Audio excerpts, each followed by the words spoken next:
নমস্কাৰ স্বাগতম জনাইছোঁ মই ইউটিউব চেনেললৈ আজি লৈ আহিছোঁ আপোনালোকৰ মাজলৈ বিগ ব্ৰেকিং নিউজ ৰাজ্যৰ বাবে মুখ্যমন্ত্ৰীৰ বৃহৎ ঘোষণা কি বৃহৎ ঘোষণা কৰিলে চাওঁ আহক এই ভিডিঅ'টোৰ মাজেৰে প্ৰথমটো বৃহৎ ঘোষণা লৈ আহিছোঁ আপোনালোকৰ মাজলৈ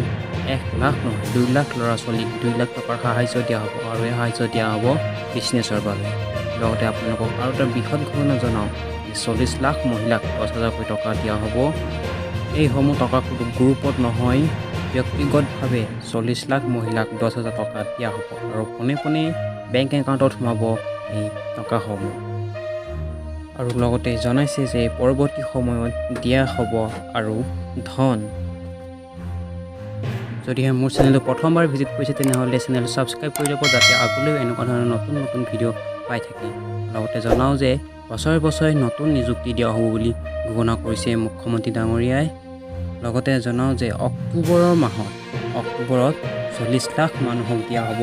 পুনৰ ৰেচন কাৰ্ড আৰু এই ৰেচন কাৰ্ড থাকিলে আপুনি পাব 5 লাখ টকা বিনামূলীয়া চিকিৎসা সেৱা আৰু এই সুবিধা লাভ কৰিব 65 লাখ পৰিয়ালে যি 5 লাখ টকা বিনামূলীয়া চিকিৎসা সেৱা পাবলৈ সক্ষম হ'ব যদি মোৰ চেনেলটো এতিয়ালৈকে ছাবস্ক্ৰাইব কৰা নাই তেনেহ'লে ছাবস্ক্ৰাইব কৰি ল'ব যাতে আগলৈও এনেকুৱা ধৰণৰ নতুন নতুন খবৰবোৰ পাই থাকে ধন্যবাদ।